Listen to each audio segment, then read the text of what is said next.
Israel accepts new U.S. proposal for ceasefire with Hamas, says Israeli official.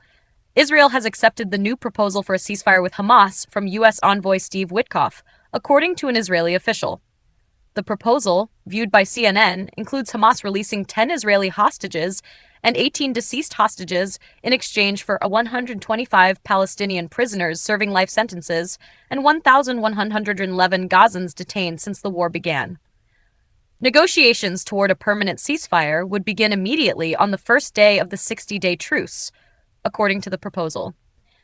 Meanwhile, Hamas said the latest framework comes from Israel and does not respond to any of our people's demands, foremost among which is stopping the war and famine, according to Bassem Naim, a member of the militant group's political bureau.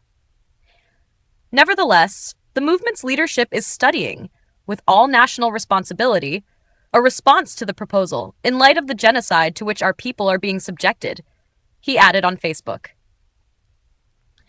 According to the Hostages and Missing Families Forum, Israeli Prime Minister Benjamin Netanyahu told the hostage families earlier in the day that he had accepted Witkoff's proposal. During her briefing on Thursday, White House Press Secretary Caroline Leavitt confirmed that Special Envoy Witkoff and the president submitted a ceasefire proposal to Hamas that Israel backed and supported, and that discussions are ongoing. We hope that a ceasefire in Gaza will take place so we can return all of the hostages home, and that's been a priority for this administration from the beginning, Leavitt added. Under the proposed framework, half of the hostages and half of the prisoners will be released on the first day of the 60-day ceasefire agreement. The other half will be released on the 7th day. If Israel and Hamas fail to reach an agreement for a permanent ceasefire by the end of the 60-day period, the pause in fighting may be extended under conditions and for a duration to be agreed upon by the parties, so long as the parties are negotiating in good faith, the proposal says. But the agreement contains no intrinsic guarantee of a permanent end to the war, a key Hamas demand, nor assurances that the ceasefire will be extended as long as negotiations continue. Instead, the proposal says that U.S. President Donald Trump is committed to working to ensure that good faith negotiations continue until a final agreement is reached. Humanitarian aid, which has only begun to trickle into Gaza after an 11-week Israeli blockade on food, medicine, and more, would enter Gaza immediately at the start of the ceasefire. It will be distributed through agreed-upon channels, including the United Nations and the Red Crescent. The proposal makes no mention of the controversial Gaza Humanitarian Foundation aid mechanism. The proposal does say the aid will begin flowing once Hamas agrees to the ceasefire agreement, an indication that the plan was coordinated with the Israelis. On Thursday, Leavitt said that Israel signed off on this proposal before it was sent to Hamas. Proposal appears to stipulate that Trump would take credit for a deal. President Trump will personally announce the ceasefire agreement, it says. Hamas has responded to Witkoff's latest proposal with 3 counterpoints, according to a senior Hamas official. The official told CNN Hamas would agree to the release of the hostages and a 60-day ceasefire, as outlined in the U.S. proposal, but they want U.S. assurances that negotiations over a permanent ceasefire will continue and the fighting will not resume after the 60 days. Hamas wants the humanitarian assistance to be carried out through the United Nations channels. And lastly, they want the Israel Defense Forces, IDF, to pull back to the positions that they held on March 2nd this year, before Israel relaunched its military operations. Another person familiar with the Hamas counterproposal confirmed the 3 points. Israel is facing growing international pressure as aid distribution efforts in Gaza devolved into chaos during the first days of a controversial new mechanism backed by the United States and Israel. According to the Palestinian Health Ministry, 11 people have been killed and dozens injured as crowds of desperate people arrived at distribution sites in southern Gaza since they opened earlier this week. The Gaza Humanitarian Foundation, GHF, which runs the new sites, said on Thursday that no one was killed or injured during the distribution of aid. Famine, after an 11-week Israeli blockade, descended on both the sites belonging to the GHF, as well as a warehouse run by the United Nations World Food Program, WFP, over the past 3 days, grabbing bags of food and bags of flour. Food scarcity in Gaza has sparked scenes of desperation and widespread looting in recent days. The start of the new aid mechanism comes as some of Israel's closest allies have grown increasingly vocal in their condemnation of its conduct in Gaza and their threats of action should the bombardment and restrictions on aid continue. On Wednesday, the European Union's foreign policy chief, Kaja Kallas, said Israel's strikes in Gaza go beyond what is necessary to fight Hamas. She also criticized the new aid mechanism run by GHF, saying the EU does not support any kind of privatization of the distribution of humanitarian aid. Recent comments by officials from Germany, one of Israel's staunchest defenders in Europe, have also put support for Israel under the spotlight. The Israeli government must not do anything that its best friends are no longer prepared to accept, Chancellor Friedrich Merz said this week.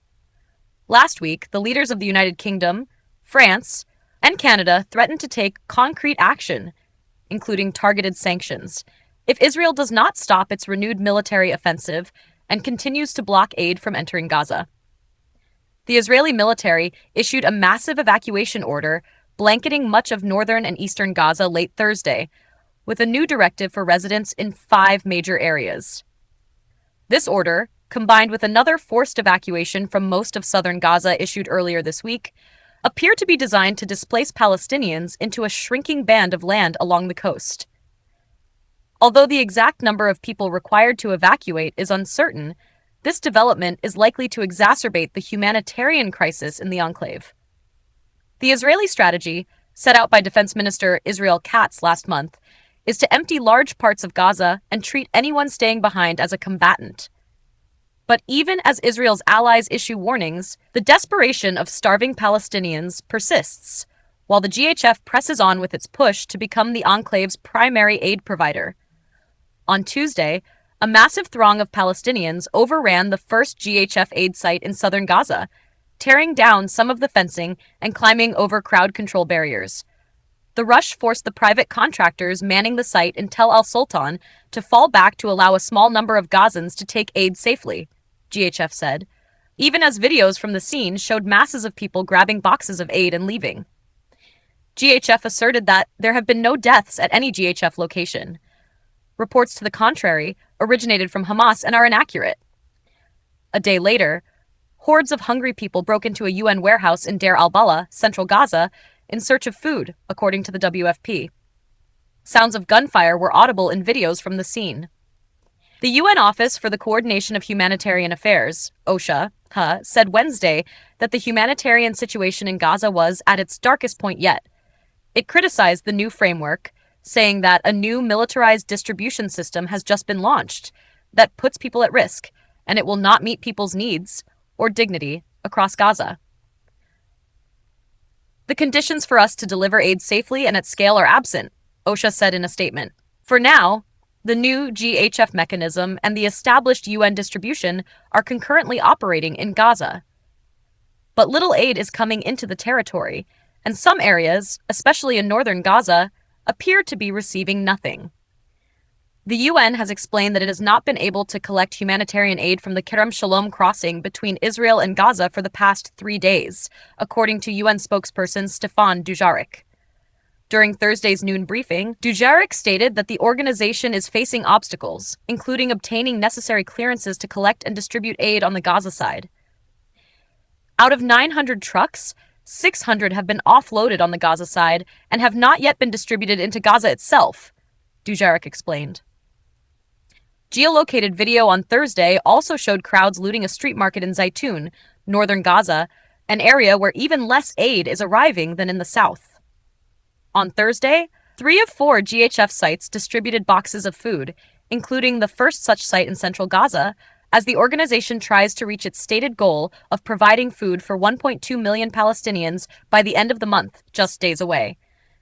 Yet GHF remained confident, saying, "We are well on our way to providing enough food, along with UN distribution, for the entire population of more than 2 million Palestinians in the besieged enclave."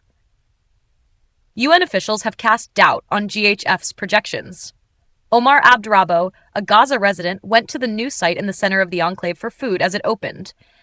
In a series of videos, he said, the place was filled with chaos and random jostling, a scene that reflects the extent of the suffering and experienced by the people of Gaza. He took a short video with one of the U.S. security hunger contractors manning the site and said, "Thank you." But many did not get the food for which they waited desperately. Video from the scene showed security inside the site throwing what appeared to be stun grenades at Palestinians waiting for food outside. GHF said non-lethal means were used, including smoke and warning shots, when the crowd would not disperse. Witnesses said people who didn't get aid took the tables and chairs from the site.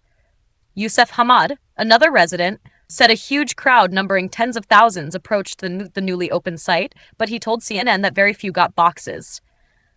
This is a big lie, a trap and betrayal, and this is only for thieves and merchants. People do not benefit anything, Hamad said, for our people and children.